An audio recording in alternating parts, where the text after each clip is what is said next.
Shalom Jemaat GSKI Cross yang diberkati Tuhan dan juga seluruh pecinta suara kebenaran. Di mana saja kita berada, kita bersyukur kepada Tuhan atas hari ini, hari yang kembali Tuhan percayakan kepada kita, hari yang akan membuat kita mempersembahkan yang terbaik. Pilihan yang terbaik kita berikan kepada Tuhan agar kita boleh berproses untuk menjadi sesuai dengan kehendak Tuhan yang Tuhan ingini dalam kehidupan kita. Saudaraku sekalian, renungan pada hari ini kita tetap mengambil tema tentang surga dengan subtemanya adalah jalan yang sempit.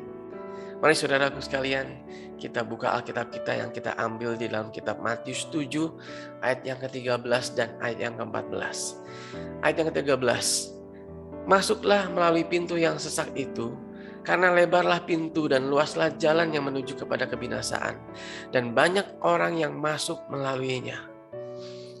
Saudaraku sekalian, kehidupan manusia di akhir zaman ini begitu mengenaskan, begitu tragis. Mereka atau kita semua tanpa kita sadari, kita mengejar agenda kita untuk kita boleh memenuhinya. Goal setting kita tanpa kita memperdulikan norma-norma etika, moral, ataupun juga norma-norma agama yang kita anut. Termasuk kita sebagai anak Tuhan. Kadang kita mengesampingkan Allah yang maha hadir, yang matanya selalu tertuju kepada kita, baik pagi, siang, sore maupun malam, di mana saja maupun di kapan saja kita berada. Kita terlalu sibuk untuk mengejar mimpi kita. Kita terlalu sibuk mengejar karir kita. Kita terlalu sibuk untuk memuaskan hasrat kita, yang kita lihat sebagai sesuatu yang wajar untuk dilakukan manusia saat ini. Padahal sebagai anak Tuhan, kita harusnya melakukan hal-hal yang dianggap tidak wajar bagi dunia, karena kita akan melawan arus jika kita memosisikan diri kita sebagai anak Tuhan yang mau melakukan kehendak Tuhan. Banyak hal-hal yang kita lakukan yang mendukakan hati Tuhan, yang tidak menghormati Tuhan. Padahal kita tahu tentang kebenaran yang Tuhan berikan kepada kita. Itu sebabnya di ayat 13 berkata bahwa lebarlah pintu dan luaslah jalan yang menuju kepada kebinasaan. Segala sesuatu yang diberikan dunia bagi kita begitu mudah, begitu indah, dan begitu sayang untuk kita tinggali. Tetapi itu akan membuat hidup kita akan binasa. Saudaraku sekalian, dunia ini bukan rumah kita. Rumah kita adalah di langit baru dan bumi yang baru, di surga yang mulia, bersama Bapa di sana. Dunia ini hanya tempat kita singgah untuk kita berproses menjadi corpus delicti, menyatakan kemuliaan Tuhan, menyatakan kebesaran Tuhan, dan juga kita membuktikan bahwa kita bisa taat untuk melakukan kehendak Bapa. Saudaraku sekalian, banyak jalan menuju kebinasaan. Lebarlah pintu dan luaslah jalan. Itu menggambarkan tentang kehidupan yang dunia tawarkan kepada kita. Segala keinginan daging kita, karena kodrat kita awalnya adalah kodrat dosa. Segala sesuatu yang dunia tawarkan, apalagi kita bisa melihat kiri, kanan, depan, belakang kita. Mungkin kita melihat banyak orang fasik, orang yang belum mengenal Tuhan, atau orang yang menyimpang, ataupun orang yang menolak jalan Tuhan. Mungkin kehidupannya lebih enak. Tetapi kita sebagai anak Tuhan, kita mungkin harus berproses, harus berjuang, memikul salib dan sangkal diri. Tetapi pilihan ada di tangan kita. Pilihan kita hari ini, proses kita hari ini akan menentukan di mana posisi kita nanti di kekalan nanti. Ayat yang ke-14. Karena sesaklah pintu dan sempitlah jalan yang menuju kepada kehidupan, dan sedikit orang yang mendapatinya. Ini menceritakan tentang anak-anak Tuhan yang memilih untuk berjuang, memilih untuk mempertahankan keselamatannya dan mengerjakan keselamatannya dengan takut dan gentar. Dan bagaimana anak-anak Tuhan itu mau berproses melakukan kehendak Bapa walaupun melawan arus dunia, walaupun mengambil posisi sebagai anak Tuhan yang menaati kehendak Tuhan itu akan memperoleh tekanan, akan memperoleh masalah, akan memperoleh himpitan dari orang-orang yang belum mengenal Tuhan, dari dunia ini yang seakan-akan menjadi musuh abadi kita. Jalan yang sempit berbicara mengenai pilihan kita untuk taat melakukan kehendak Bapa. Kita dituntut untuk meninggalkan dunia. Kita dituntut untuk memindahkan hati kita dari dunia ini kepada surga, kepada langit baru dan bumi yang baru. Hati kita, fokus kita kepada langit baru dan bumi yang baru.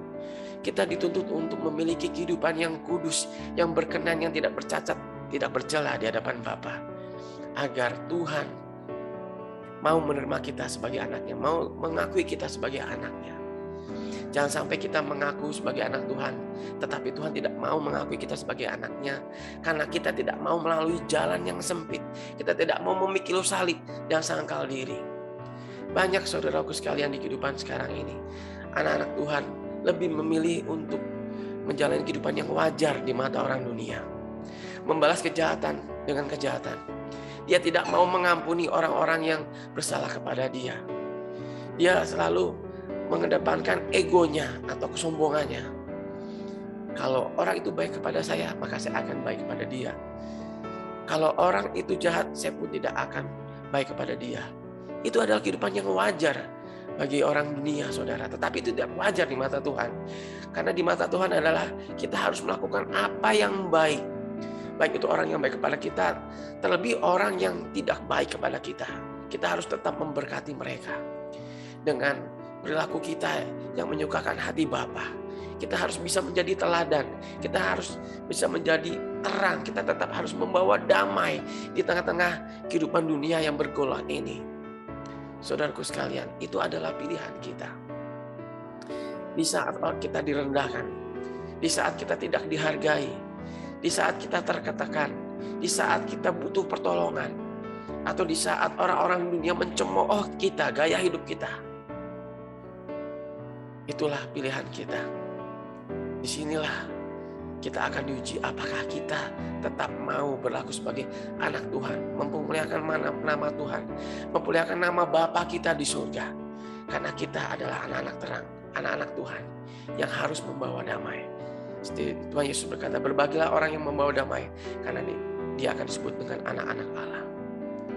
Mari saudaraku sekalian, pilihan ada di tangan kita. Apakah kita mau melalui jalan yang lebar dengan mengikuti kewajaran orang dunia yang lakukan, ataukah kita mau melalui jalan yang sempit, pintu yang sempit, yang hanya sedikit orang mau ke sana, karena orang dunia tidak akan rela meninggalkan kenikmatannya, meninggalkan egonya, meninggalkan gaya hidupnya, meninggalkan kebiasaannya yang menjauhkan dia dari hadirat Tuhan, dengan mengubahnya untuk melakukan kehendak Bapa, walaupun itu menyakitkan dagingnya, menyakitkan harga dirinya, merendahkan egonya, tetapi dia akan menerima kemuliaan, dia akan menerima keselamatan yang kekal, dan dia akan menerima kehidupan yang kekal bersama Bapa di surga. Puji nama Tuhan. Renungan pada saat pagi ini biarlah boleh menegur kita, mengingatkan kita. Haleluya. Puji nama